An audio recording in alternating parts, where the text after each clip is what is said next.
Good morning, afternoon, and evening, depending on where in this world you're joining us today. Welcome to the Institute for Critical Study of Society, ICSS, Sunday morning program at the Niebuhr Proctor Marxist Library. My name is Raj Sahai, who, along with Gene Ruyle and six other members of the program committee, organize our programs weekly.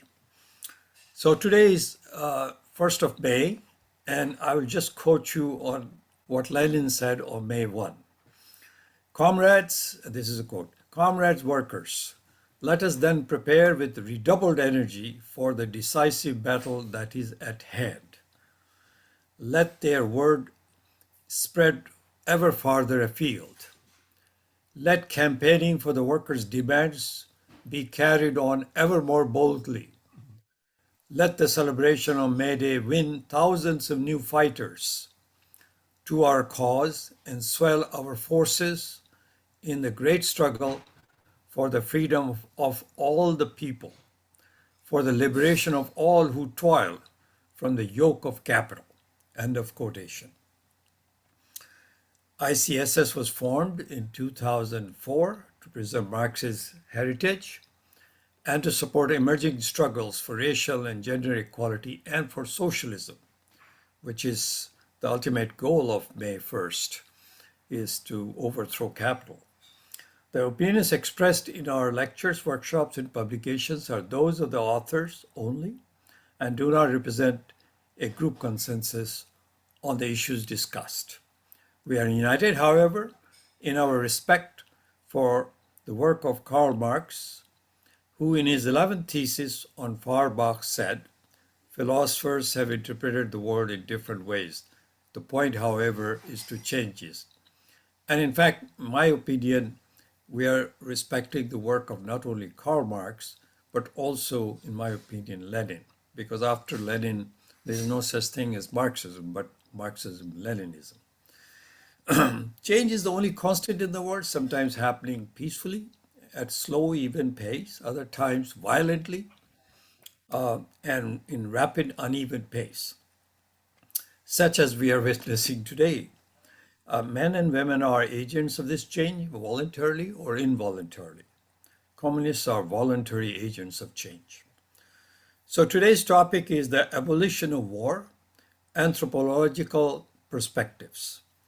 And our guest speaker today is Eugene Ruyle, Emeritus Professor of Anthropology at Cal State Long Beach and President of the East Bay Chapter of Veterans for Peace, Berkeley, Oakland. Gene is a tireless organizer and worker, and he is the spirit behind this program that comes on Sundays, shouldered a lot of responsibility and still does. So without further introducing what he's going to say, I'll introduce you. I give you Eugene Ruyle, who will tell you himself. So welcome, Gene. Okay, thank you, Raj, for that generous introduction. And it's great to be here on May Day. It's a nice day in Oakland, and it's a good day for overthrowing the government. So it's very good to be here. Now, I need to share my screen, and let me see if it'll work. Desktop one. Let me try this. Whiteboard. Your screen at the bottom, you can go there. I see share, but I'm a list of things I can share. Do you have the document open, Gene? You have to open the document first. It is open. Let me see, go over here. And then open the document and then go to share screen and share your desktop. It's not doing that. Let me do one other thing here. Close the share, close the share. Close the share. And then if the document is open, then open the share. Okay, cancel. Maybe I'll move it to my other screen. Move to Thunderbolt display. It's up there. Now I'll go to share screen.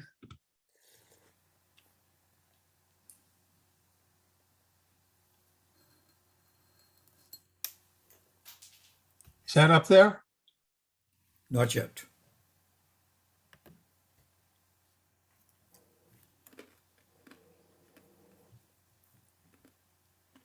No, it's not showing. And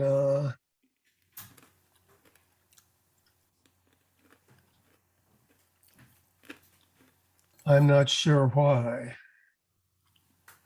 Desktop 1, desktop 2, phone.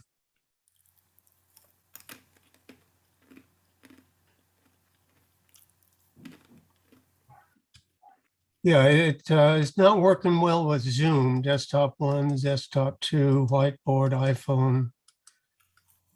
Okay, Gene, do you want me to share, do it? Can you do it, Alan? I did send you a Okay. copy of it. All right, give me a second.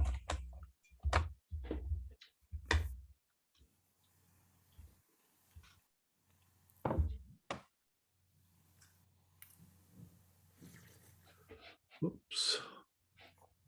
Hold on.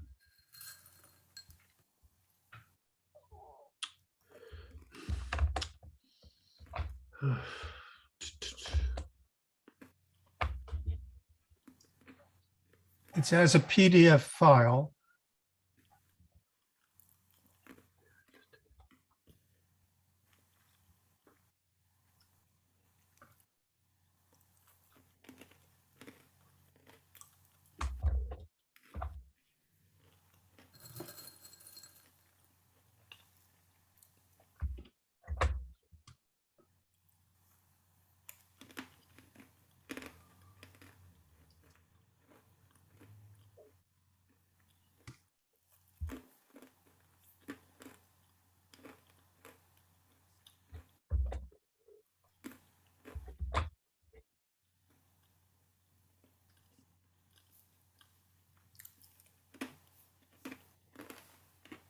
Okay, Are we seeing it now?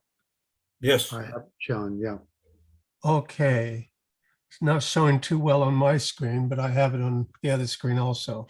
Anyway, let me get started. The topic is the abolishment of war, anthropological perspectives, part 2. And it's part 2 because this is actually one of the first talks I gave when I moved to Oakland back in 2006, I think, was on the abolishment of war. And I've given this talk a number of times, but I put part 2 because the other talks did deal with it as an abstract, more of an abstract thing. And what I want to do is talk more about the role that China is playing in this new era. So maybe we can, I can't move down, but maybe we can go down to the next screen. That's just the description. Move forward. Okay, what I wanted to cover today is first say a few things about May Day and about Veterans for Peace, and then move to socialism and the peace movement. I had a lot of material on Engels, Origin of the Family, Private Property, and the State, but I think we'll have to cut that for considerations of time. And then we'll talk about socialism before and after the Comintern. And I've developed a unique idea about the Comintern because it is, the Comintern is the organization that has done more for the benefit of humanity and the liberation of humanity than any other organization in history. And it was formed in 1918 by Lenin, as we know, and it was overthrown in 1989-93. But some of us regrouped, and we have a new period, which I titled as Reorient, Communist China and World Peace, which I think is the most important part. So if we can move forward a little bit. Okay, May Day was formed, as you all know, 1889 as the day for International Workers' Day, and stressing grew out of the struggle for an 8-hour working day. And if we can move forward a little bit more. Yeah.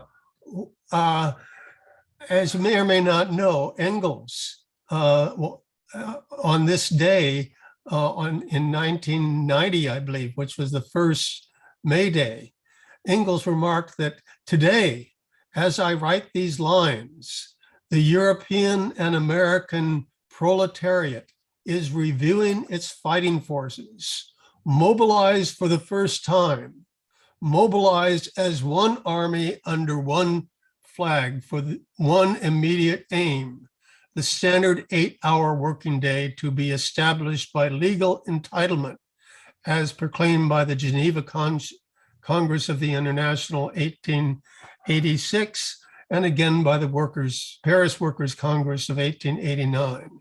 And today's spectacle will open the eyes of the capitalists and landlords of all countries to the fact that today the proletarians of all countries are united indeed.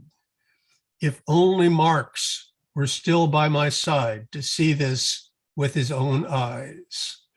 And moving forward, we have that good symbol, 8 hours for work, 8 hours for rest, and 8 hours to do what we want.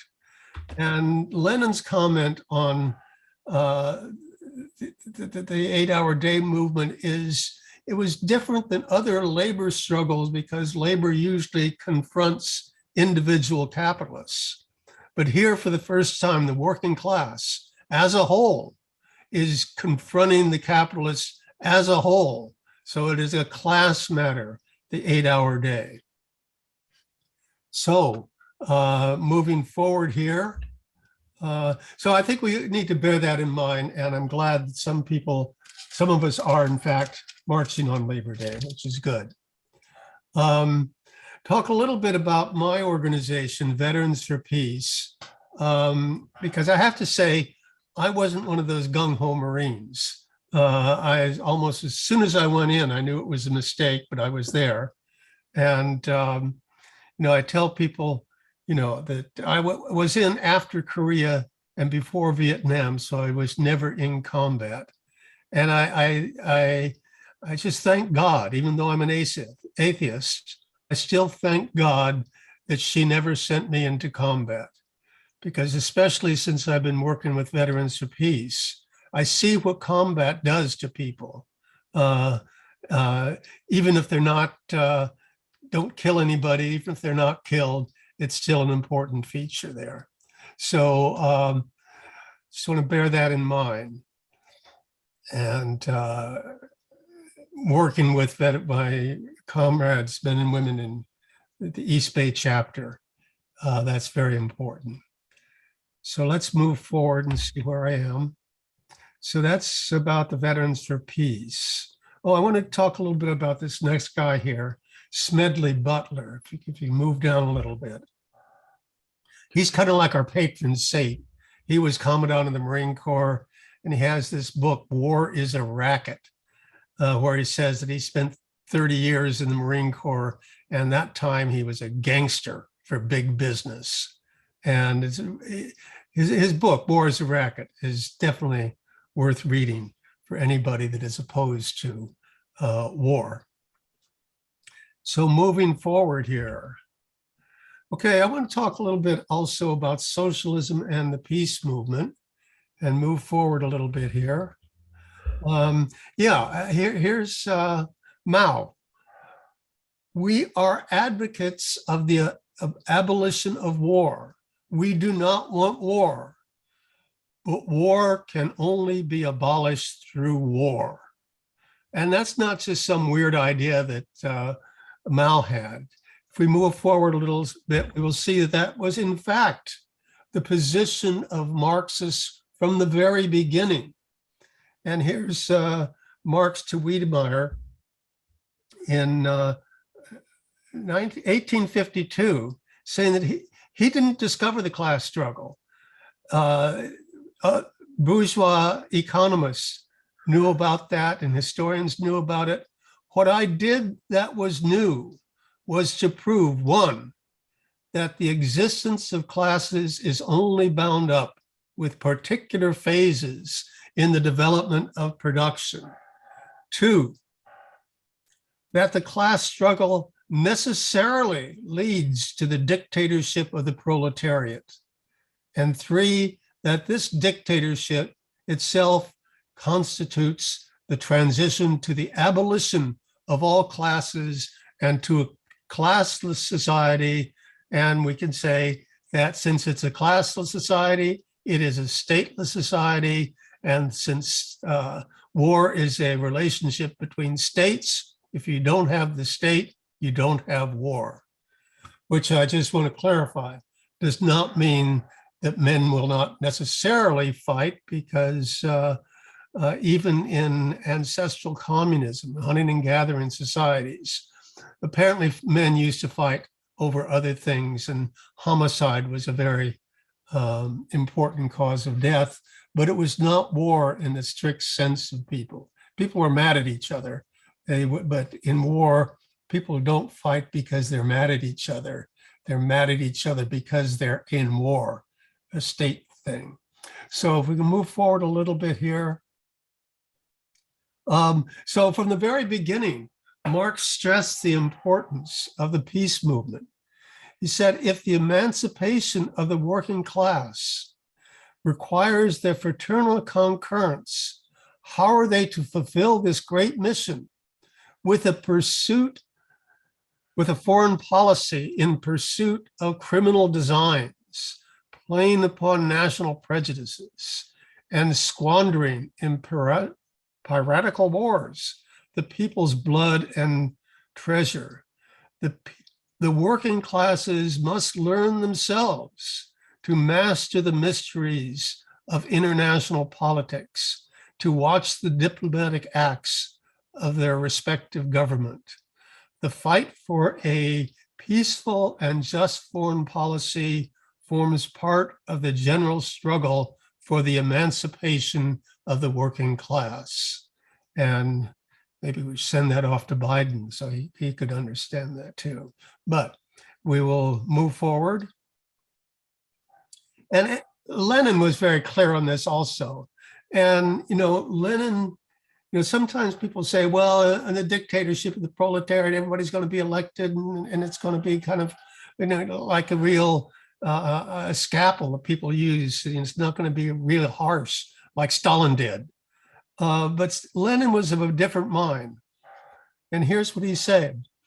The dictatorship of the proletariat is a most determined and most ruthless war waged by the new class, the proletariat, against a more powerful enemy, the bourgeoisie, whose resistance is increased tenfold by its overthrow. The dictatorship of the proletariat is a stubborn struggle, bloody and bloodless, violent and peaceful, military and economic, educational and administrative, against the forces and traditions of the old society.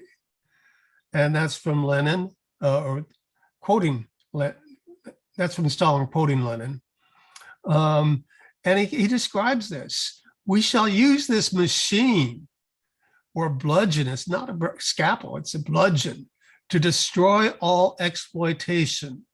And when the possibility of exploitation no longer exists anywhere in the world, when there are no longer owners of land and owners of factories, and when there is no longer a situation in which some gorge while others starve, only when the possibility of this no longer exists, shall we consign this machine to the scrap heap.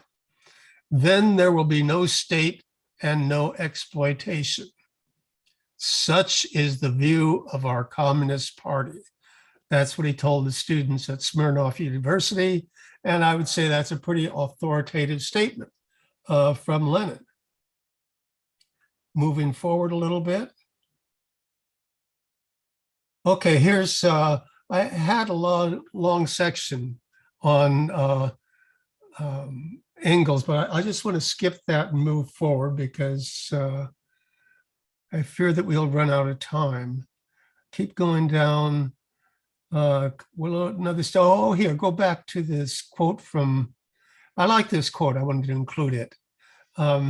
It's what Engels says about the state of sexual relations after the impending overthrow of capitalist production. What we can now conjecture about the way in which sexual relations will be ordered after the impending overthrow of capitalist production is mainly of a negative character, limited for the most part to what will disappear. But what will there be new? That will be answered when a new generation has grown up, a generation of men who never in their lives have known what it is to buy a woman's surrender with money or any other social instrument of power. A generation of women who have never known what it is to give themselves to a man from any other considerations than real love, or to refuse to give themselves to their lover for fear of economic consequences. When these people are in the world, they will care precious little about what anybody today thinks they ought to do. They will make their own practice and their corresponding public opinion about the practice of each individual, and that will be the end of it. And I think that is also true of what's going on in partially we can see it now today in many youth today, which have given up a lot of these kind of Victorian ideas and going into alternative aspects of sexual relations. I mean, this needs to, and the youth are carrying on about the need to for ecological revolution and change our relationships to the earth. So we are moving forward, but let's move forward on the slides here. Let me just get this. R. Buckminster Fuller, who was a visionary for his time, and he said, now highly feasible to take care of everybody on earth at a higher standard of living than any have ever known. It no longer has to be you or me. Selfishness is unnecessary, or it is obsolete. It is a matter of converting the high technology from weaponry to livinry. And that was back in the 1930s. So can we go forward a little bit? Okay, socialism and the peace movement before the Comintern. And again, part of what my thesis is on the Comintern is it is the most progressive. It has served humanity better than any other movement, any religion in history. But I'll talk more about that later. But there were the historic peace churches, which even today are places where we organize a lot of our resistance, both for labor organization and for peace organization. And Henry David Thoreau, when he wasn't hanging out in Walden Pond, he was involved with the struggle against the Spanish-American War. And he went so far as to refuse to pay taxes. And so they threw him in Concord jail. It's not exactly Rikers Island, but his friend Ralph Waldo Emerson walked by and saw him in jail. And he said, "Why, Henry, what are you doing in there?" To which Thoreau responded, "Why, Waldo, what are you doing out there?" So it's worth noting, I think. Move forward a little bit. Here is our very own Karl Liebknecht, who was the co-founder with Rosa Luxemburg of the Spartacus League and the Communist Party of Germany. He was assassinated with Rosa Luxemburg in 1919, but his statement was clear and unequivocal. Capitalism is war, socialism is peace. Moving forward, and here's our very own Eugene Debs, everybody's favorite socialist. And he says that wars throughout history have been waged for conquest and plunder. The master class has always declared the wars. The subject class has always fought the battles. And you'll recall that Eugene Debs ran for president in 1920, I think, as inmate number 18734 of Atlanta Federal Prison, and got close to 1 million votes. Moving forward. Okay, but it was the Russian Revolution that and the formation of the Comintern that transformed the class struggle, because it was the formation of the Communist Party and the first time that socialism had been introduced. You'll recall immediately after the revolution, John Reed has this when Lenin climbed to the podium and said, we shall now proceed with the construction of the socialist order. And from that time on, socialism was not simply an ideal, it was a reality. Moving ahead. And I think it's well to point out the achievements of the Comintern both before and after the Stalin period. Moving ahead there. So I'd like to play this little song, but I don't, but we'll skip that. But Anne Feeney has this song, Have You Been to Jail for Justice? And she says, once unions were against the law, but slavery was fine. Women were denied the vote and children worked the mines. And all that has changed in large part because of the labor movement, because of the peace movement, and because of the socialist movement. You know, just to take an example, you know, British and American capitalists worked children in the mines as young as 8 or 10 years old, basically to death in their satanic mills. But Stalin, that horrible tyrant, forced them to go to school, forced them not only to learn technological skills and so forth, but forced them to read the classics of Russian and world literature. And that's one of the reasons why this workers in the Soviet Union were much better read. They read more books than American workers, which is not, you know, high standard. But I have a number of things. Books by Al Szymanski, Is the Red Flag Flying? Nice book by this woman, Kristen Godsey, Why Women Have Better Sex Under Socialism. Definitely worth a read, because apparently they did studies on this. And also Capitalism, Socialism, and Inequality, another thing. But also our comrade, our very own Grover Furr, has written extensively on this, about the lies. His book, Khrushchev Lies, or Khrushchev Lies, is very good. So move forward. And I have this quote from Lenin, a quote from Stalin on the death of Lenin, that for hundreds of years, the laboring people have striven to throw off their oppressors and to become masters of their destiny. But each time, defeated and disgraced, they've been forced to retreat, harbored in their eyes, in their breasts, resentment, and looking up to a inscrutable heaven where they hope to find deliverance. And he goes on, the greatness of Lenin lies above all this.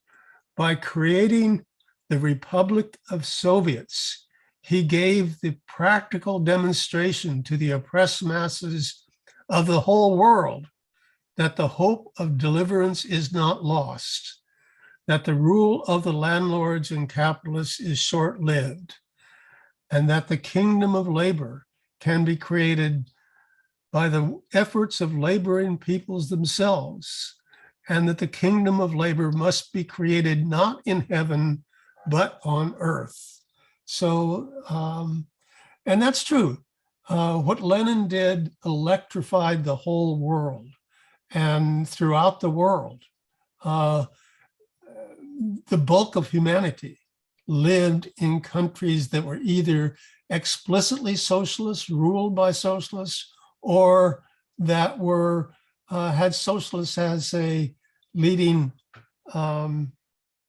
factor. For example, in China, of course, was a socialist society, and even India put it in their constitution. I think Raj told me one time they put it in for some reason, but now they can't take it out.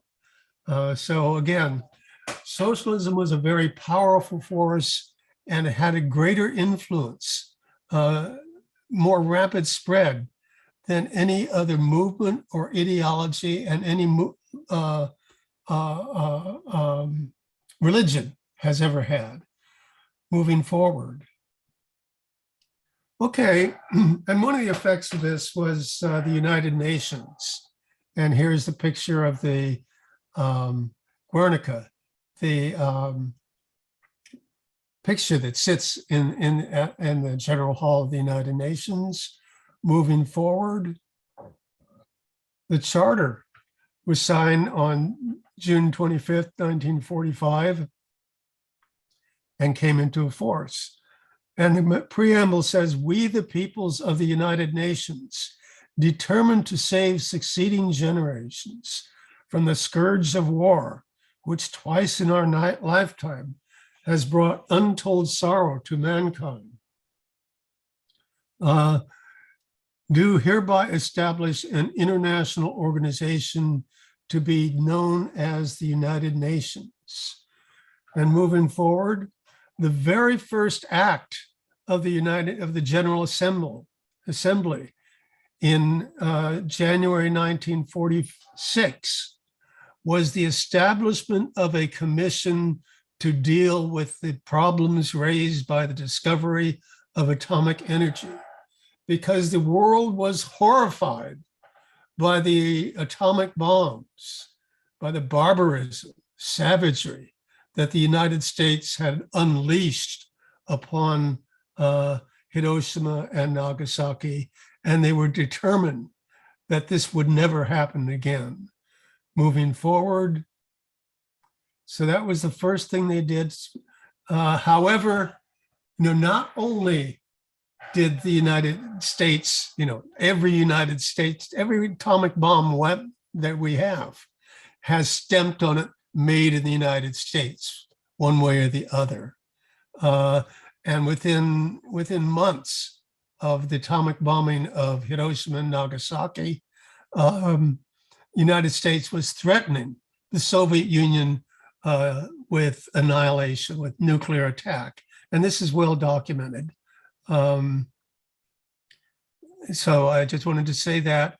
But the United States, again, when this came up before the United Nations, they were set to abolish, nuclear weapons. But this guy, Bernard Baruch, who had no qualifications other than making money in the stock market, came up with the Baruch Plan that was portrayed as a legitimate effort to achieve global cooperation on nuclear control, but it would have preserved the American nuclear monopoly. Basically, they worked it so basically the United States, we will keep our nuclear weapons until we're sure that no one else will ever have nuclear weapons. And when we are sure, we will give up ours. And that may sound very familiar to you as America's line. So moving forward. Okay, as I said, this happened with the United Nations and the spread of the Comintern. Socialism spread throughout the world, and so the empire struck back, and we have the fall of the Comintern, or the first phase of the Comintern, I should say, the overthrow of 1989 to 1993, Eastern Europe, and Tiananmen, the counter-revolutionary attempted coup in Beijing. And interestingly, the same day that action was taken against the counter-revolutionary students in Beijing, June 4th, 1989, that was the very same day that the Solidarity, the Polish movement, won their first election in Poland. So these things are closely linked, although we usually treat them separately. Moving forward. So this was devastating. I don't know how many people remember that, but many people lost faith in Marxism, abandoned Marxism, and only a few of us objected, but our voices were small and weak. And my response was simple. Marx was right in the 19th century, and Lenin was right in the 20th century. And our task in the 21st century is to do for Leninism what Lenin did for Marxism. That is to say, turn it back into a revolutionary weapon in the struggle for socialism. Now, as an academic, I could only do this in a theoretical way because I'm an academic. However, what the Chinese have done in actual practice, what I could only imagine. And so we'll turn to that. And I'm doing okay. I think I look like I still have a half hour to go, I think, according to my calendar. So moving forward. So I titled this last section, Reorient, the birth of communism, or the rebirth of communism in the 21st century. And I take this title from another fellow, moving forward to this guy, Andre Gunder Frank, wrote this book, Reorient. And his thesis is basically, we're still kind of stuck there, I guess. His thesis is basically that until the 16th century, China and India were the centers of the world economy and world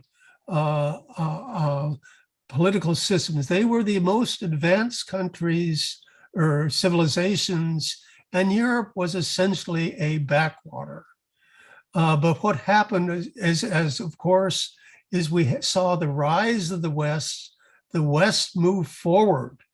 And we usually see this, oh, the West had their enlightenment, they discovered science and all this sort of nonsense.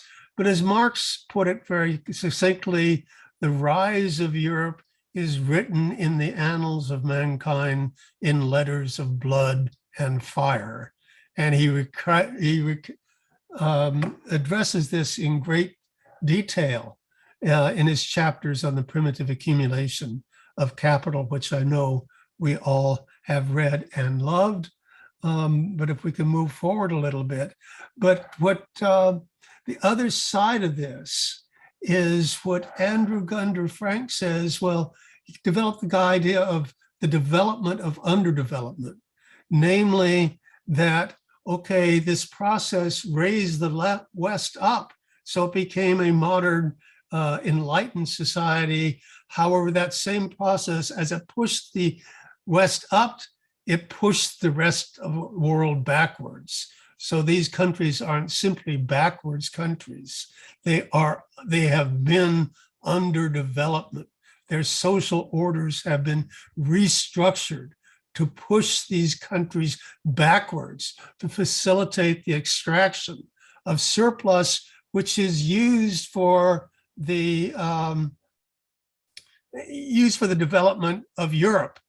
And so that these are not, and it's a misnomer. If you read a lot of things, the people refer to these as, well, we have the developed world and the developing world.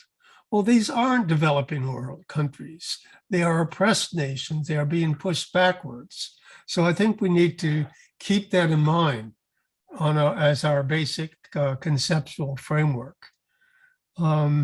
So going forward, let me keep going forward. I have a picture of Andre Gunder Frank, very interesting guy. He has a very influential article that in Monthly Review, September 1966, which you should be online, but go forward a little bit more. Okay, so now we'll get more to China, and I want to talk more about what China has done and what it has pushed the struggle for socialism and peace to a whole new level.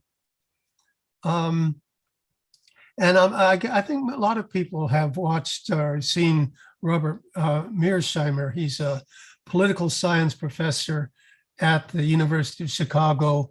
And a lot of people think very highly of him. And he's a very realistic person. He has lots of material on the Ukraine and how this whole thing was a setup by the West and so forth. He's very eloquent on that.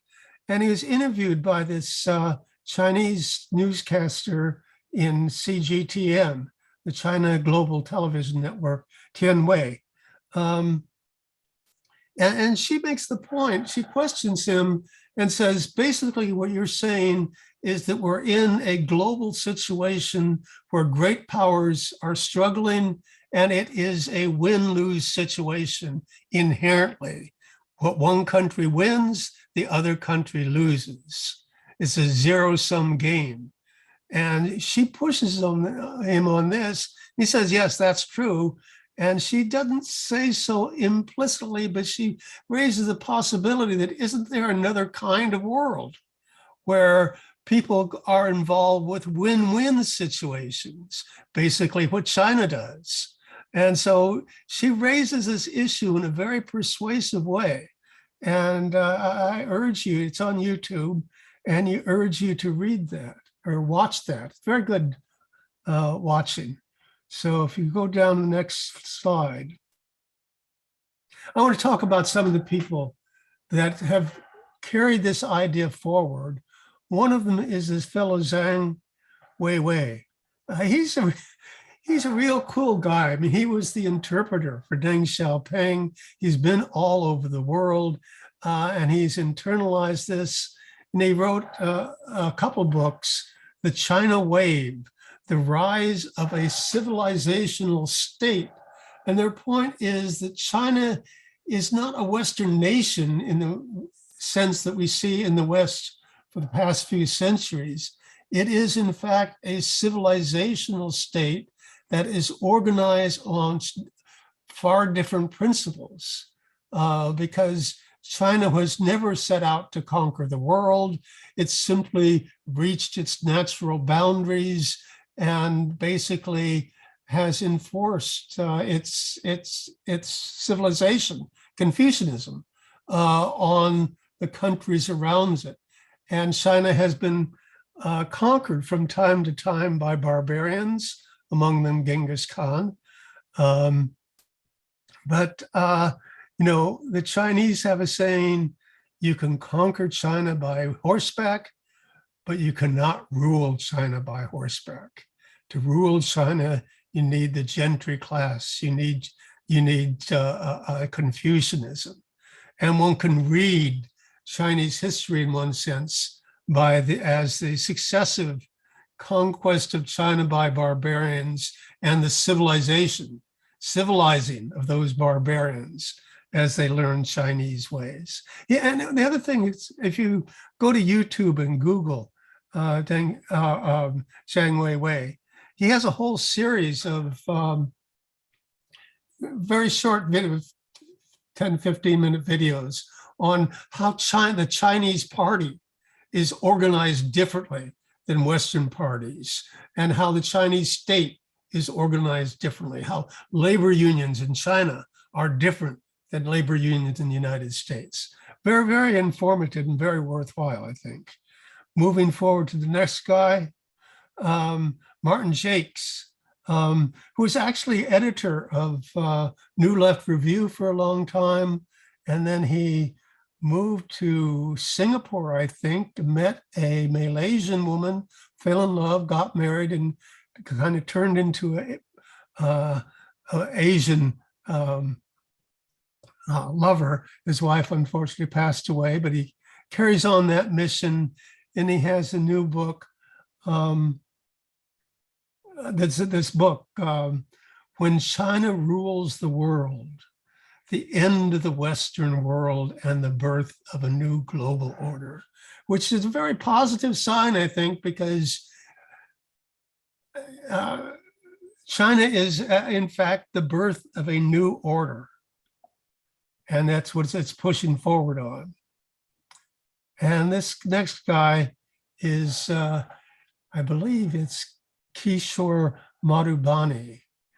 He's a Singaporean guy, and he was actually the ambassador, Singapore's ambassador to the United Nations, and he was actually president of the Security Council of the United Nations for a couple of times. And he's not at all hostile to the when you look at what the United States and the West has done to China, you would think they would be mad and want revenge, but that hasn't been the approach of China. And Madhubani, he was born in China, in Singapore, but got a scholarship and went to, I think, Brown University, and met an American woman, got married, and his daughter lives in New Jersey, I think. So daughter and kids live in New Jersey, and he has a very positive relationship, with the United States. But he has this very good book, and it's titled, Has the West Lost It?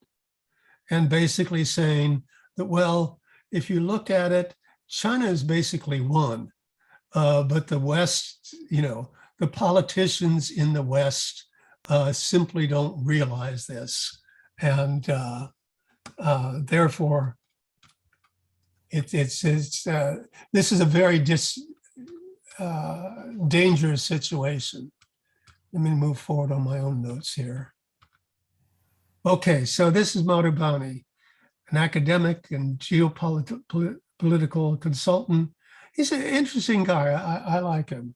Let me see. So he's there too. And then moving forward, then that brings us to Xi Jinping.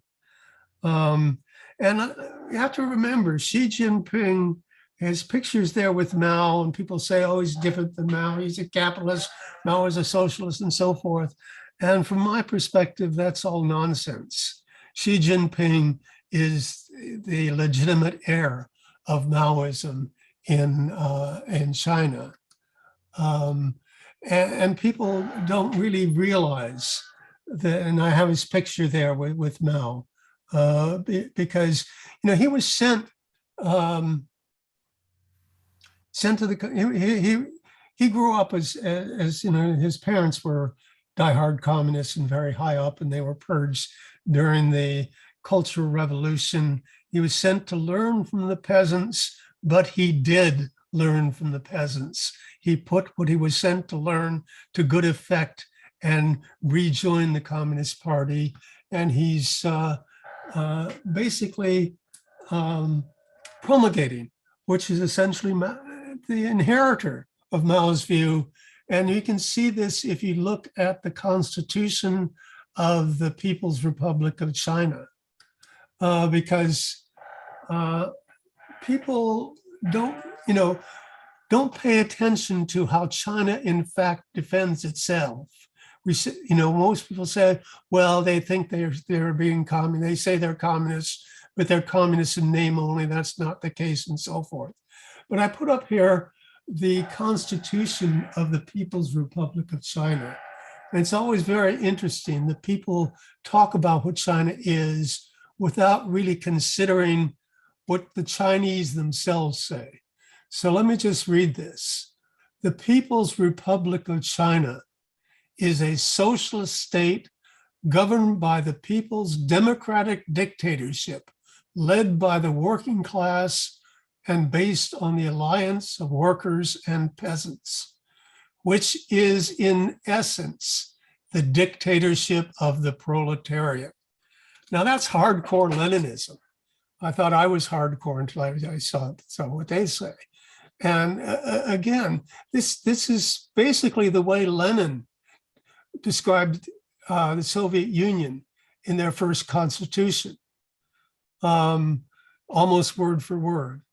And again, saying that China will stay in the primary stage of socialism for a long period of time. The basic task of the nation is to concentrate its effort on socialist modernization with the leadership of the Communist Party of China and the guidance of Marxism-Leninism, Mao Zedong thought, Deng Xiaoping theory, and the Xi Jinping thought on socialism with Chinese characteristics for a new era. And you can see there that they don't see these things as being different. They see them along a continuum of the development of socialism with Chinese characteristics. And again, the point is the future of China is closely linked with that of the whole world. China adheres to an independent foreign policy and strives to safeguard world peace and promote the cause of human progress. And if you look at the Chinese Constitution, you see it has all the guarantees of freedom of elections, freedom of thought, and so forth. And they are implemented by the Chinese, at least as well as they are by our rulers in Washington, D.C. And then it also notes that the party's highest ideal and ultimate goal is the realization of communism. So again, that's what the Chinese are all about. And I think we need to take them at their word. And so I mentioned here, you put here, socialism with Chinese characteristics for New Deal. And if you look at what they have done in practice, they're not your grandfather's Leninism back in Stalin's day, but they are the legitimate heir to this tradition. And let's see, that's seen in the Constitution there. And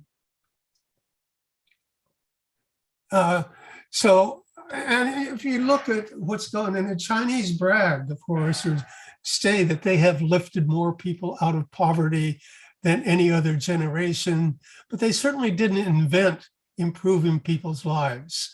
Lenin and Stalin started this process, which is now being continued with a different practice. So if you look at the way they are in fact pursuing this, and going down to the next slide, I think I show Xi Jinping and President Maduro of Venezuela. And the way they're doing is that they're just ignoring the Monroe Doctrine. And it's different than the way Che, I mean, we all love Che, and he was a revolutionary is revolutionary, but let's not forget he was killed by the CIA. And they learn how to deal with that. But I don't think Biden and co really know how to deal with the approach of Xi Jinping and the Communist Party of China, because here's Xi Jinping meeting with President Maduro of Venezuela. And what they're doing is they're buying their oil, they're building ports, they're doing other things. With Nicaragua, they're talking about building a new canal through Nicaragua, which personally I don't think is a good idea, and I don't think it should fly. But again, that's the business of the people of Nicaragua and the people of China. So this is a new stage in the development of the relationship between communism and capitalism, and it's part of the overthrow. Another little saying here, this is interesting, I think, because it's not that China has never gone to war.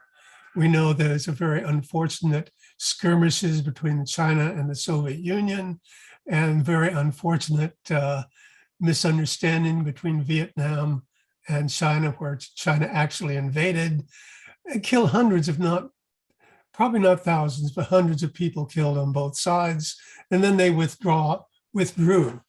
And they have this border war going on between India and China.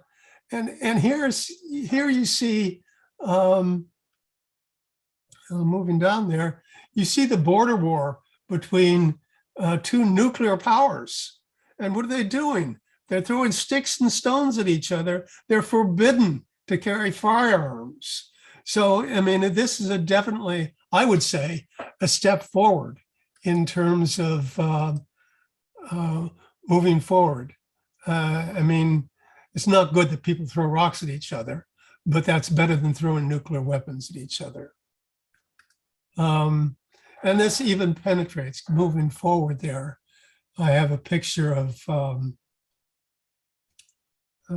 yeah, here's a picture of even Donald Trump and Kim Jong-un got together to admire each other's haircuts and saw their, swap barbers' names. And so moving on a little to the next slide is we see our very own Bernie, the man who says, I'll comb my hair when the financial criminals running Wall Street are in jail. Moving further, Bernie is, of course, as you know, I'm a strong supporter of Bernie in the United States. I support Xi Jinping in Beijing and Bernie in Washington. But those of us who are supporters also say, we understand that war and corporate power feudal one another. And rather than spending on militarism, we should be spending more time on social justice. And let's not forget America's best known socialist, although no one really realizes that he is in fact an open socialist. And he spoke about the need for a radical revolution of values. So with that note, I will close with the comments from Shakespeare and our friend Xi Jinping. And just a final comment about socialism and Chinese characteristics for a new era in world historic perspective. That for Marxism, neither capitalism nor socialism is the end of history. A mere property career is not the final destiny of our species. Instead, the old bourgeois society with its classes and class antagonisms will be replaced with an association in which the free development of each is the condition for the free development of all. And since the guiding principle of Chinese socialism is Marxism-Leninism, this world historic perspective of Marxism is the world historical perspective of the People's Republic of China.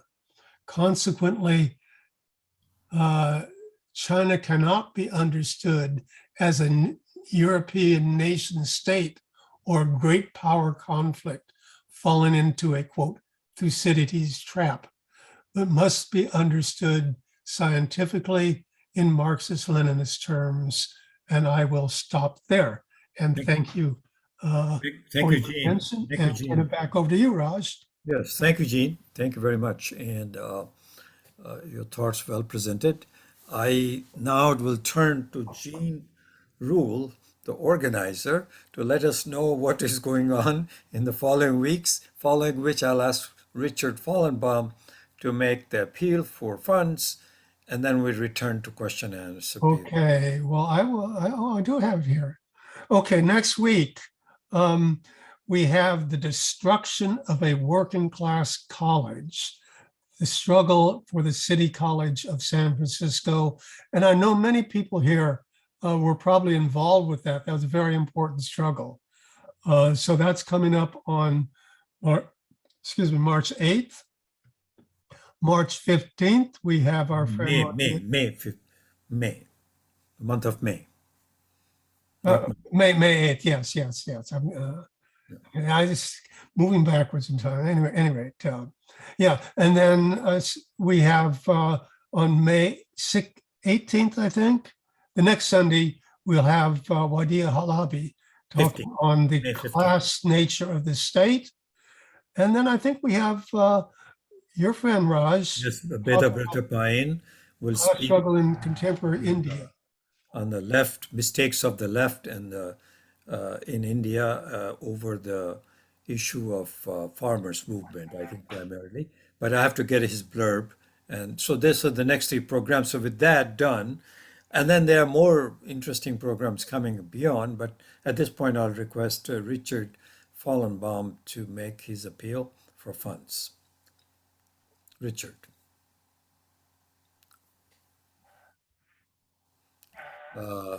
Richard, are you there? What happened?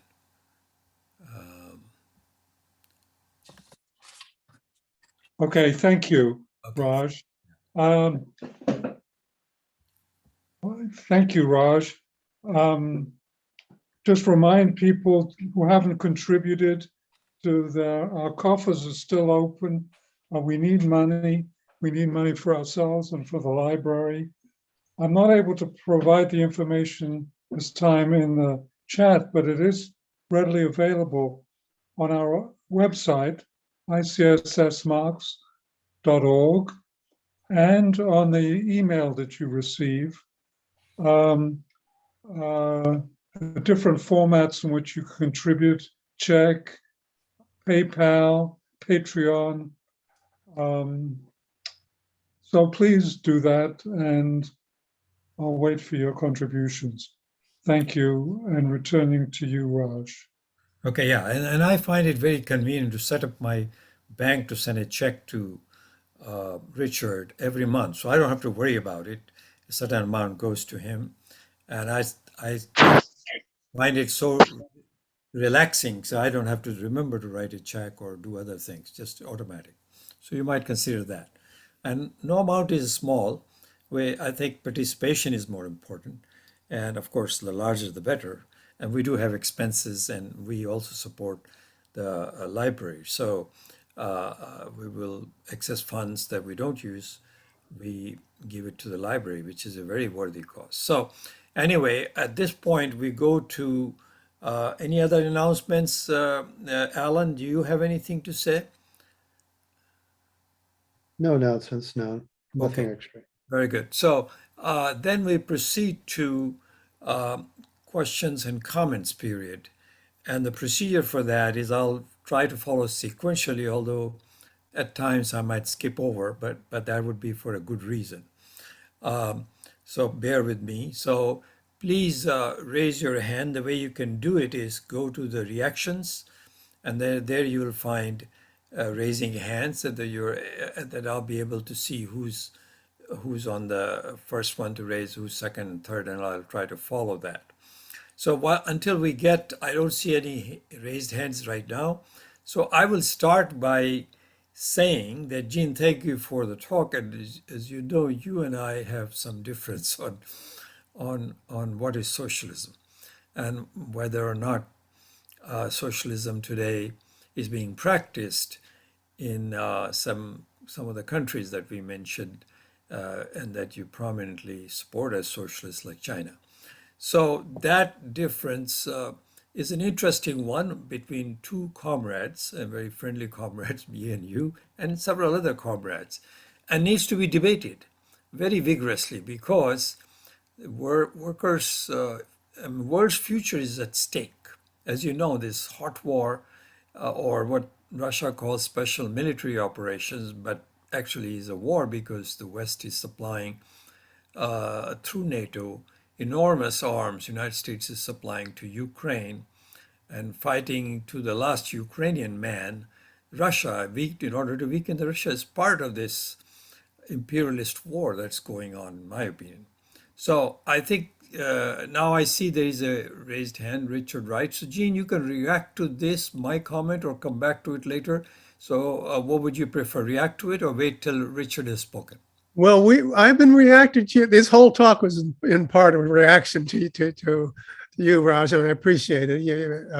I think we both learned a lot through this whole process, and we've had other comrades here that have contributed so much. I consider this whole Sunday morning process here at the ICSS is it's kind of my postdoctoral work. That it's really been good for me, and I appreciate everybody's comments. So, yeah. Okay, so Richard, go ahead, please. Yeah, thank you. So earlier in the chat, I posted an article that I found has gotten good reception by a guy by the name of Michael Brennan. I can't remember which, but anyways, who's a longtime historian. And in it, he postulates, that I found interesting, he postulates something called, in regard to Ukraine, cultural psychopathology. And I found that a very interesting term. And I don't know if you've read the article or if you know what he's talking about, but could you comment on that maybe? Thanks. Yes. Well, I haven't read the article, so I can speak freely, I guess. But I think it is a large part of the bourgeois press, insists on treating this, well, it's Putin that's doing all this. And it would really irk me on one thing that I think, I forget who it was that came out with this idea that, Putin's saber rattling here is bringing the question of nuclear war to the forefront. And that's just total nonsense. I mean, as I said, every nuclear weapon has made in the US stamped on it. And it is the United States and this proxy war that I forget who said it, that it's been said over and over again that the United States is determined to fight in Ukraine to the last Ukrainian till they destroy Russia, and then they always want to get to China, and people are not talking all that much about China. But one of the things our Veterans for Peace chapter has done, and actually it was a couple of months ago, we passed a resolution basically saying, abolish NATO, US out of Eurasia, basically. We have to get out of Ukraine on the one hand, but also, what's going on in the South China Sea and around Taiwan, that is equally dangerous. And it's dangerous because the United States has nuclear weapons. And what is Hillary Clinton said, I don't want my daughter to grow up in a world dominated by China. Gene, can I interrupt you just for a second? Sure, of course. I know I kind of sprung this on you, and I don't really mean to. But in point of fact, he first off, he is no Marxist. He's a colonel in the French army. He spent time in the UN, and his point is he's taking to task the mass media depiction of Putin as being this dictator, and but his whole point of this collective psychopathology is that it is created by the Western media, and it is leading to the point of the thesis of his essay is that it is creating a hysteria by basically liberals against this whole, against anybody taking dissent against Ukraine. So, he's not a Marxist. I'm not saying this guy's a Marxist by any means, but nevertheless, I think he raises a valid point in that the media shares a lot of responsibility for whipping up hysteria not just about Ukraine. It's been doing this for 40 or 50 or 60 years now. I'm sorry I put you on the spot like that. No, that's fine. And now that you meant to put it that way, I think I have looked at his work in some other context with this, but in general, this fits into my point that war is a relationship between states. We're not going to war because the American people hate Russia, and they've always hated Russia. There's been a lot of stimulation in that. We're going to war because the United States decided to go to war, and part of going to war is to demonize the other side. So, yeah, but I agree, I don't disagree with what he said. Okay. Thank you. All right, thank you. So I quickly saw in my eyes that both Norma and Janet have come on just about the same time. So I'll go with the letters, first name. So Janet is first and then followed by Norma. Norma, I hope it's okay even if you switched on first. So Janet, please go ahead. Okay, can you hear me? Yes. Okay, good. Thank you, Gene. Well, a few things. I'm a little confused about your talk, the title, which is The Abolition of War, Anthropological Perspectives. And I didn't hear you talk much about the abolition of war, but that's one of the things that attracted me to this talk in the first place. You did, well, anyway, you also said that you're a fan of Bernie Sanders, but Bernie Sanders seems to be agreeing with the Western position of demonizing Putin. And I'm wondering what his position on the $30 billion military aid bill that's being discussed. But another dimension to this whole thing, in my opinion, has to do with just human beings. You know, when it comes to, I'm addressing the abolition of war. And I personally, at this point, wonder whether that is possible, or I basically don't think that is possible. And I think that's because human beings have anger, rage, cruelty, aggressiveness. I mean, and I think those are probably hardwired in humans. And these feelings cannot be abolished.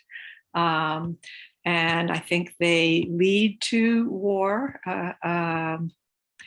I think about the animal species in general. There's violence within the animal species. They kill each other. And I know people say, well, human beings kill their own, but other animal species kill other species. But to me, it's just this violent strain in the animal species, and human beings are animals. But you know, it's like, are humans an exception? I don't think so. I mean, that's like human chauvinism. I also have thought about the yin-yang idea, the Chinese philosophy, where there's supposedly a balance of light and dark. And but I mean, I wonder, how would this reconcile with abolition of war? I mean, there's the balance. I mean, it's kind of built in. Anyway, I'll stop there. Raj, why don't you call on me next in kind of contrast? Yeah, you will. To what was just said. I mean, Yeah, call on me let now. Jean respond and then I go to you. Well, why don't you call on me? Please, I'd like Jean to respond. Yeah, let Jean respond. That's our sense. Then you come on right after that. Okay. They could respond to both at the same time. Well, Let me do. let's Raj. He's a good Stalinist, so he'll make the right decision here. Okay. So yeah, Thank you. but no. I think I think that viewpoint that, of course, everything that we do is, you could say, is all part of human nature. However, we are cultured people. We learn how to behave as members of society. And if you take an anthropological view, you'll see that some societies are very warlike, societies are some very peaceful. And I think Ruth Benedict's Patterns of Culture, she says there are some cultures that are Dionysian, like the Kwakiutl Indians and other people, the Yanomamo Indians. They love violence, and blood is in their bones and so forth. They think that's part of who they are as people. But there are other societies like the Hopi Indians and so forth that, they teach their children to be gentle and so forth. And there's an interesting article by Richard Lee, an anthropologist with the Dobie Kong in the Kalahari Desert. And he has this article called Eating Christmas in the Kalahari Desert, because he went out to the Kalahari and he was going to live with the natives who were hunters and gatherers, but he brought his own food, basically. Because he didn't want to impact the economy, didn't want to catch disease, all kinds of reasons. He had a big stack of food, and he would eat by himself, have his own food, and they just thought this guy's not human, because the basic tenet of the hunting and gathering society, who were what I call ancestral communists, their basic tenet is if you have shit food, you share it, And they looked at what he was doing. It was like, somebody moves to New York City and every afternoon he sits on his front steps and masturbates. I mean, this is not what we do. It's not acceptable behavior. So, he was doing this, but then he wanted to teach people, that he was really a good guy. So he bought this cow, had it slaughtered, and had big feasts of that. And all they did was put him down to this, saying, "Oh yeah, it's an old cow. It's not going to be good. We don't like this." And basically what they said is, we want to make sure that people give us food, not out of some kind of generosity or whatever thing. It's an obligation to share food. It's not something that's optional. And when you do this, when somebody makes a big kill, we're afraid that he's going to think he's better than the rest of us. And so we put him down. And that way we cool his heart and make him gentle. So this is something that there's certain cultures around the world do this. Other cultures prefer, to go crazy and kill people and so forth and so on. But that's a cultural thing. And just go one other thing. The samurai. I have some stuff on this book called Giving Up the Gun. It talks about how Japan in the 16th century, they were using firearms, but when they established order, they basically banned the gun and nobody could use guns because guns are a very democratic institution and the samurai prefer swords. And they could cut people's heads off and so forth. But when they do this, it's according to their cultural norms. And there's this stuff where this guy, describes a battle between samurai. They line up. This guy gives a big talk about what a great warrior is and so forth. And after he introduces himself in a proper manner, only then does he start firing. He also lets the other side introduce themselves. So they know what they're doing, and then they start hacking away at each other. So again, the warfare is culturally patterned. Doesn't emanate from human nature. And clearly anything that we do is in human nature because our nature is to learn how to behave as members of society. That's the short answer. I have more, but believe it or not. But Norma has. Raj, can I just respond quickly? Okay. So in a sense, Jean, you proved my point because there are warlike cultures and non-warlike cultures as you described. So it's going to be, that doesn't abolish. But you did not address my question about Bernie Sanders. Please do that. Thank you. Bernie Sanders is an imperfect human being. And all I can say is that he's better than what the Democrats put up, which was Hillary Clinton. And my statement on that is I would rather go to hell than vote for Hillary Clinton. And many other people did also. But, you know, I also mentioned that connection, Martin Luther King, you know, who was a socialist. And, you know, he has a whole new approach, which I think should be more widely discussed on the left, but we don't. But the other thing I just want to stress is that, you know, whether culture is warlike or not, isn't simply a matter of certain cultures that choose to be that way. If you look at it in evolutionary terms, hunters and gatherers are overwhelmingly peaceful, non-warlike, although they may fight, they don't engage in war in the same way that other cultures do. And one of the things that this guy Gerhard Lenski, who's a sociologist, he talks about, well, on the one hand, you can see human progress.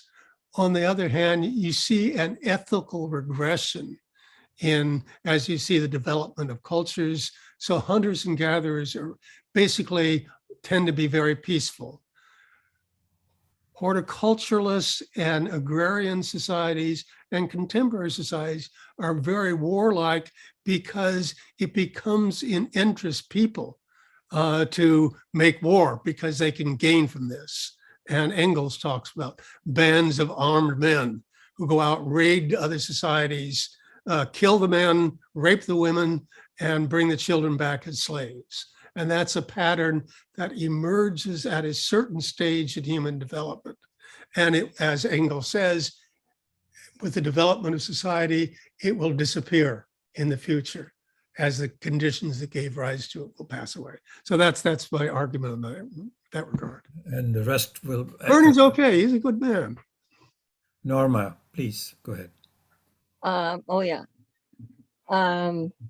To start off, this is my song, and I've sung it to many of you so far, but I'm going to repeat it in case you didn't get it, anybody. This Russia, the ex-Soviet Union, has been under attack for 110 plus years because it established the Bolshevik Revolution and has frightened our owners to death. They are gone mad. And with good reason, as my comment says in the chat, that half the world or more, Richard Wright says more, says everybody, half the world is tending in a communist direction already. Things are going on that are definitely impelled by that kind of thinking. And along with that, I've written this, and maybe you didn't read it, I put it in the chat. The great event is that people find their better and best desires and intentions are supported by the growth of support by their local structures, as well as by the worldwide community. This, of course, lets the people change themselves, which they do naturally. Strike Debt, we've become a reading group locally, and just read together The Dawn of Everything. And in it, it is so evident that people, or I should say peoples, are created by their environment and their responses to it. And it includes a whole lot of factors, you know, food gathering and all the elements that you can name that affect a local group of people living together, and then what becomes of them eventually.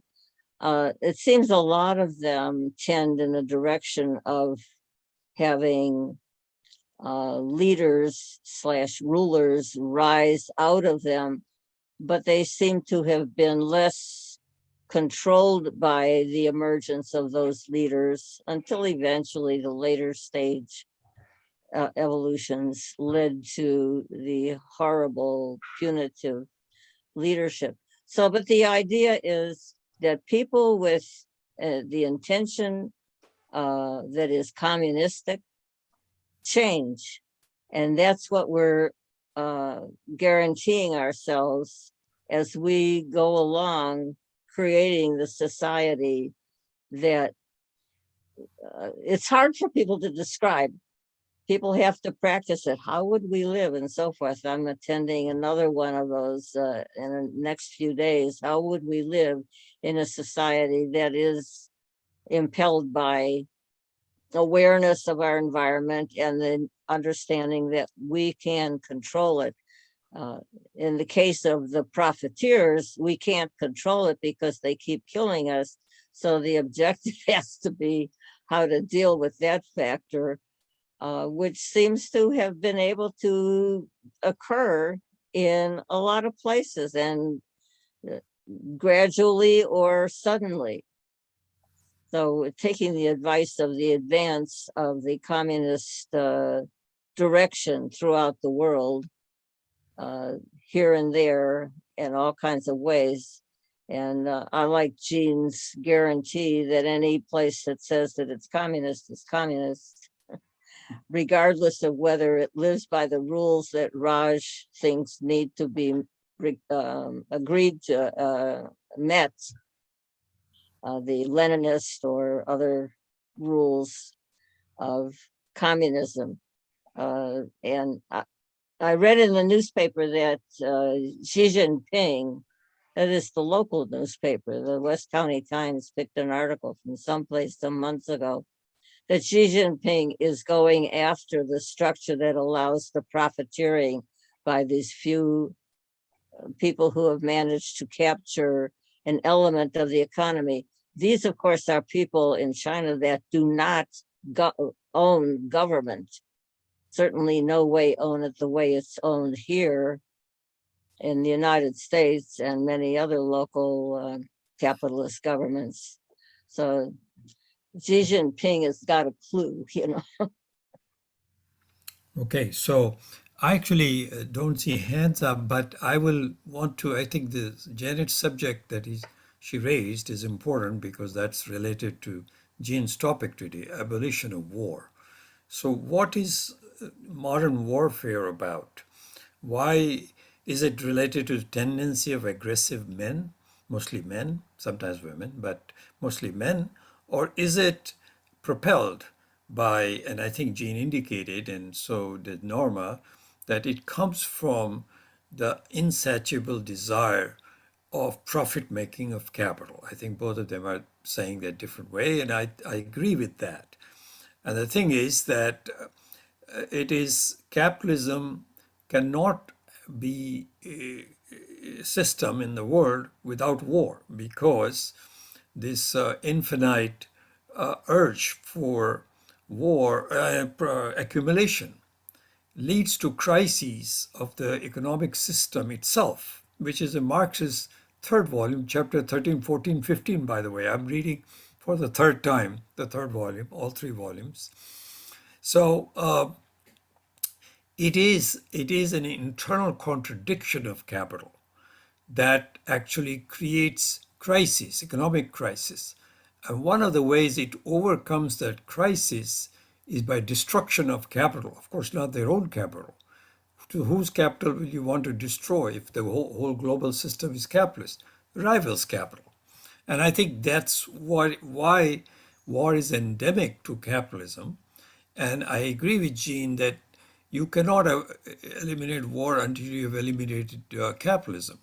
And today the other factor is this high level of production, consumerist society that capitalism has created in order to get out of that crisis itself has created a tremendous crisis, ecological crisis.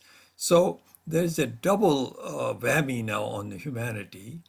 In India right now, the high temperature is 47 degrees Celsius, which is 122 degrees Fahrenheit. Never experienced that growing up in India to the age of 21 before I came here. So this is an enormous crisis, and the war in Ukraine is related to that profit making, and its driver is the United States, in my opinion, not Russia. So I want to say that I do say that it's an inter-imperialist war, that where Gene and I disagree, that China and Russia now represent the other pole of capital. But that's a commonly debate between us. So Mark Albertson is there. So without wasting any of other people's time, Mark, you go. You always Yeah, have. I am not in the kumbaya section here about communist China or the United States or the EU or Russia or India. Man will always find something to fight about. He's always done this. He does this, always will. If you notice China's reaction lately, and I don't blame them, but I'm saying this is where this is going to go. The United States now and will open up a base.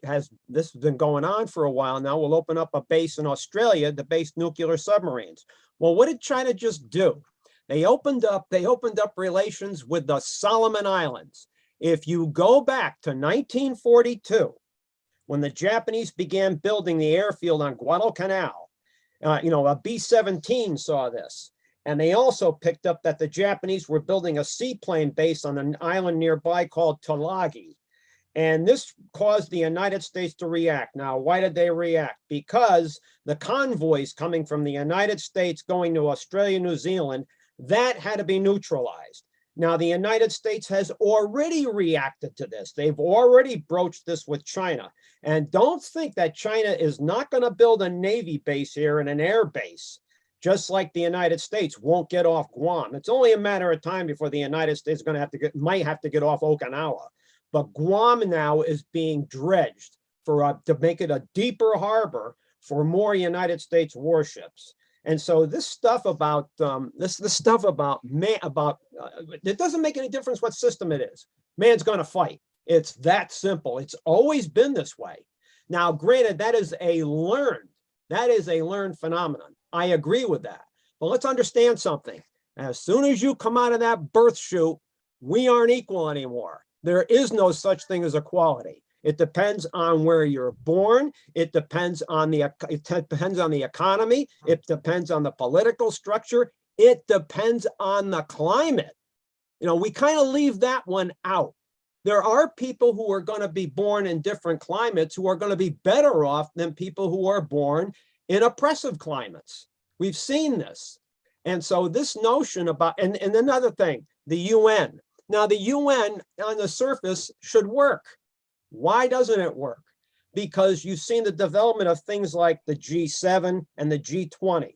The countries that are economically and more politically stable and more advanced do not want to be impeded by the United Nations. That's one of the major reasons it doesn't work. And so having said that, maybe I'm in a minority. Well, let's understand something about Ukraine. This is part of the great game which has been going on since the 18th century among the great powers. The desire to dominate the resources, which leads to financial primacy, which leads to political domination. This play that's been good, this foreign policy play which has been going on, I call it My Fair Lady. This really here is that you still have some that are still in this, but there's this evolution of the change in the characters. It's still the same play and will always be the same play. And so here today, you're going to see here, the United States is going to, as Raj said, the United States is going to fight this to the last Ukrainian, and China's going to wage this to the last doggone Russian. Why would they? They don't want the spread of NATO into Asia. They know what the Russians are doing here, and they support this hook, line, and sinker. So I don't believe, and I don't have to tell this group that there have been numerous attempts early in the 20th century to outlaw war. What happened with that one? I don't have faith in my fellow man. He will always want what someone else has, and that always leads to what? The neighborhood bully or an Adolf Hitler. I don't think that's going to change. Okay, Gene. Now, people can disagree with that if they like. Yeah. Gene, you want to respond to both my comments and Mark Albertson's before we go to Richard Wright and Norma again? let me unmute myself and all. And I'll go to actually Sharon Rose after this because she hasn't spoken. yeah, I just wanted to say a couple things. One on Graeber book, Debt. That was a very good book, I think, because it points out that the earliest civilizations were not organized around money exchange. In fact, they were organized around state. The state intervened and controlled these things through debt, and they would periodically cancel debt.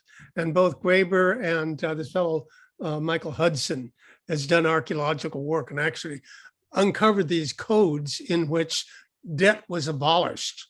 And so that's a very important thing. And secondly, the idea that people will fight because that's in our nature and so forth.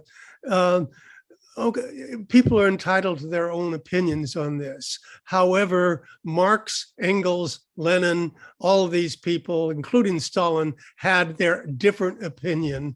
And I think their opinion was much more, I've tried to formulate my opinion because their opinion is very compelling, I think. Basically, that yes, as Marx put it back there, this class struggle leads inevitably to the dictatorship of the proletariat. And that dictatorship will lead to the abolishment of classes and a classless society.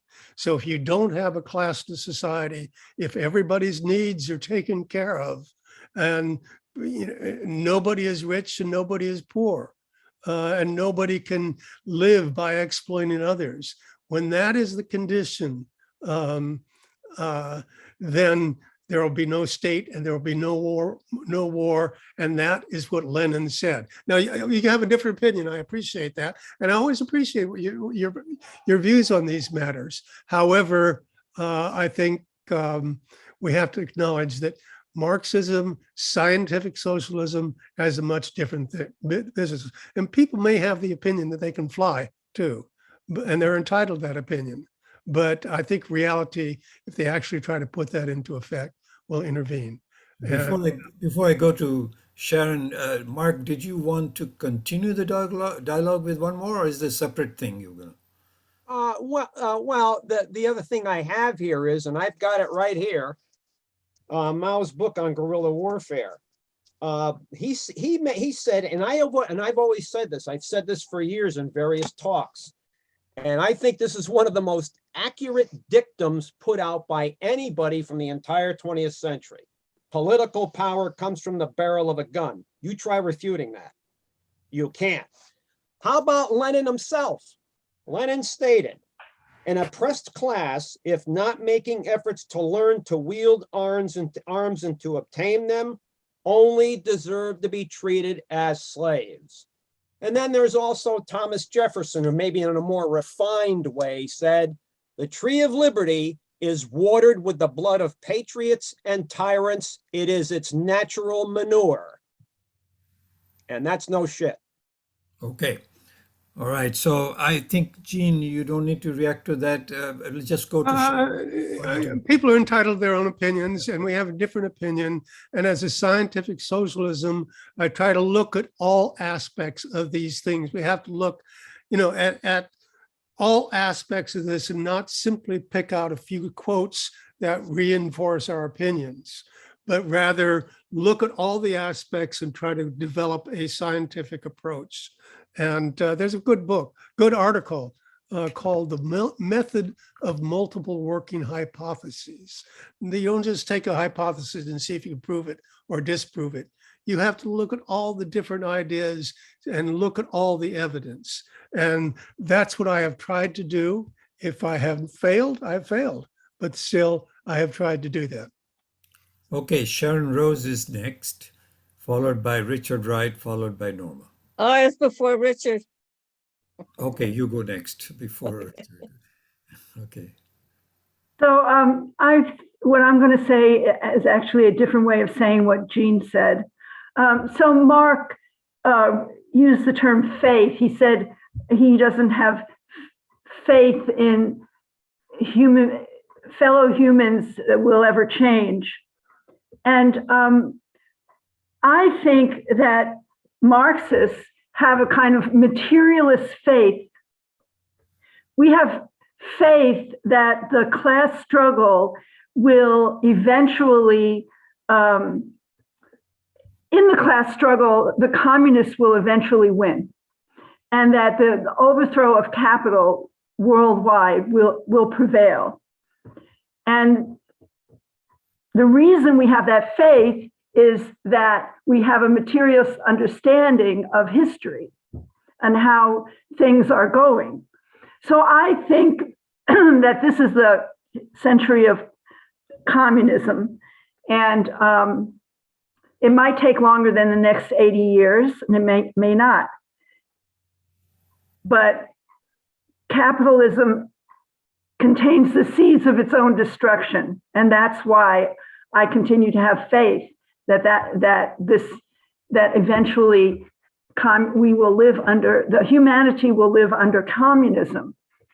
And in the early stages of communism, it'll still be true that political power comes from the barrel of a gun, because the international proletariat will have to continue to carry its guns to prevent the resurgence of the capitalist class.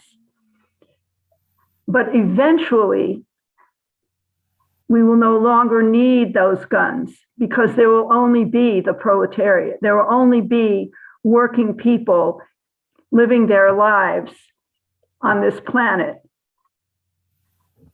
And of course, there's a lot of forces that stand in the way of getting there. I think Mark wants to have a dialogue with you on that, and I think a quick Why one. do you think so? Well, let me do it my way, and I'll come to you right after that. Mark, if it's a quick one, you can make a quick comment Sure. if it is related to the same. Sure. No matter what system it is, history has, and you can't deny history. There is such a thing, and I call it horizontal determinism. That no matter whether it was Athenian democracy, which fell prey willingly to the hoplite revolution, or whether it's the Roman Empire, the Roman Republic, which eventually became the Roman Empire, whether it's supposedly the way the American Republic was originally formed, where many of the founders thought that commerce will keep the peace. You have something I want, I have something you want. So instead of building warships, why don't we build transports? How's that worked out? You know, you will always find in the end that today's revolutionaries become tomorrow's reactionaries. Happens time in, time out. And since that seems to be the rule of law here, in the end, you will always have making society work for the few. That seems to be the human condition. Okay. Now, since I promised Norma, so she'll go next, and then we'll go to Dave Dhanwa, because he has not spoken yet. He raised his hand, so, and then we'll go to Richard Wright, followed by Nina. So, Norma, please go ahead. But I want Jean to have a chance to respond to both Sharon and Mark, if you want to. Otherwise, I proceed with Norma. Jean? Okay, Jean is not saying anything. So let's go ahead, Norma. Just that Mark Yeah, go ahead. Mark has forgotten about the day after the Russian, Ukraine, NATO, Western powers war. The day after, he's looking at all the things that he cited, which are correct, of course, they're accurate, but he's not allowing the changes that I guaranteed come with. Well, for one thing, I've got the note up here. Fidel explained that what's necessary is everyone eats the same.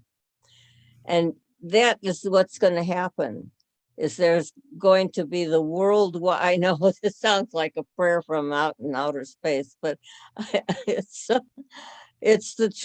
fact that people are going to be able to subdue themselves by not having denial and humiliation as part of their lives, which is the communist which is the result of working for communist constructs.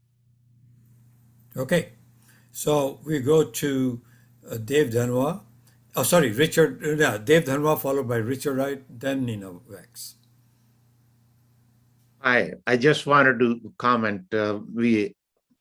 I have been having discussion with Raj on this, and I always said that human species, it's only 2.5 million years old, I think, and it has been predatorial species from the start as hunting gatherers, and so, but the civilizational process is only a few thousand years old, and man has been coming up with different ways to control that predatorial behavior, but from the evolution point of view, that span is very short, a few thousand years versus millions of years. So I don't know how long it will take for humans to get to a stage where this predatorial instinct is subdued completely. And but all these civilizational processes, whether it's religion, whether it's a law and order, the different political systems, they will keep evolving. Hopefully, maybe we will get to a stage where humans are not predatorial. So, in a way, like what Marx said, that humans will always be fighting no matter what system. But I'm being optimistic that maybe there will be a time when the humans' predatorial behavior will be controlled. Thank you. So Gene, you want to respond as an anthropologist to this comment? And Yeah, am I on? yes. Yeah, okay. Yeah, there are a couple things I've been wanting to say, and I do want to get in here because couple of things. I mean, I agree. I mean, what's going on with the way the United States is, stimulating these wars all over the world, and just to say, what's going on in the Ukraine is horrible. What's going on, and we get sick just thinking about it. But let's forget that, Ukraine, bad though it is, I grew up during the Vietnam War, and there were millions of people killed, not thousands of people killed, millions of people killed. There was the threat of nuclear war, and napalm was used, and all that was on the part of the United States of America, our country. And over the years, on the one hand, I reacted to that, become a peace activist and a Marxist, and look to scientific socialism as a way to cure these, as a way to address these issues. But the other thing is, I become sort of a American exceptionalist. We do have an exceptional country in that it is exceptionally evil. We just have to think, we were born in genocide. That was the formative features: genocide, enslavement, these wars all over the world. We invented these horrible weapons, cluster bombs, napalm, as well as nuclear weapons, atomic weapons. No, all this is stuff the United States has done, and we have to address this. And when people say how bad things are going and so forth, the worst that any other country has done is react to the things that United States has done. So I tend to be a American exceptionalist in this regard. And the best thing, United States has to deal with these things, and we need to acknowledge that we have been doing that. And the other thing is, I frequently note that although we are, we were born in this kind of genocide, white supremacy, and so forth, that does not necessarily have to continue to define us. And we have people in the United States who have done things. We talk about Martin Luther King and others, who again was a socialist, and we need to keep this in mind. So I just wanted to make those points. Okay, thank you, Gene. And Richard is next, followed by Nina. And we have about 5 minutes remaining. So those two will be the ones on tape, I mean video, and then we'll turn off the video after that because it'll be 12:30. So go ahead, Richard. So I wanted to wait. Oh, I wanted to second Sharon's opinion. I cannot be a Marxist without being an optimist. I think even Marx himself was an optimist.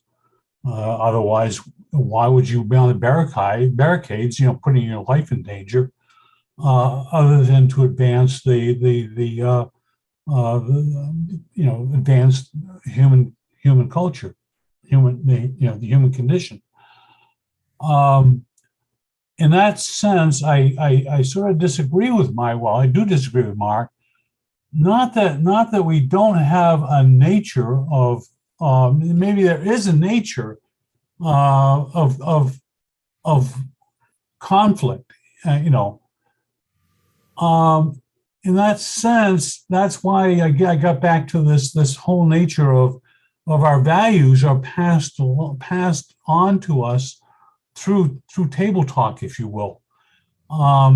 We know that basically young people are born with very little, if any, racism or sexism, or that most of this stuff is being passed on by their parents or by their community or what, and in that sense, that's why I get back to this point of the New York Times, the mainstream media, is in some sense a progenitor of capitalist values.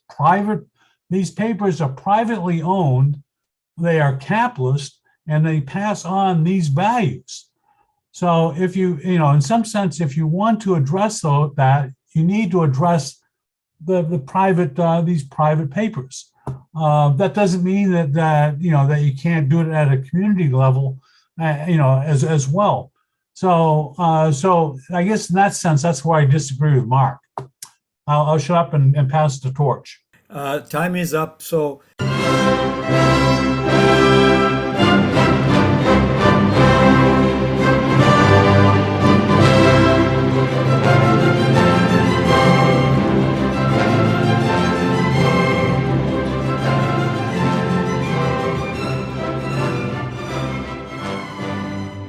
Institute for the Critical Study of Society at the Niebuhr Proctor Marxist Library receives no corporate funding, nor do we have any paid staff.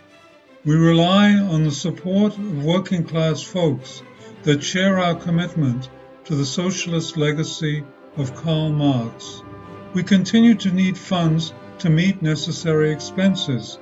Since we can no longer pass the hat at our in-person forums, please send contributions to our treasurer, either online via PayPal or by check. The PayPal ID is ICSS Sunday, SUNDAY, @yahoo.com, and the name is Richard Fallenbaum. And checks may be made out to Richard Fallenbaum and sent to him at 1225 Nielsen Street, Berkeley, California, 94706. Fallenbaum is spelled Fallenbaum. To donate directly to the Marxist Library, send a check to the Niebuhr Proctor Marxist Library at 6501 Telegraph Avenue, Oakland, California, 94609, or directly or donate online at www.paypal.me/npml. For information, write to npml at marxistlibr.org, and the website is marxistlibr.org.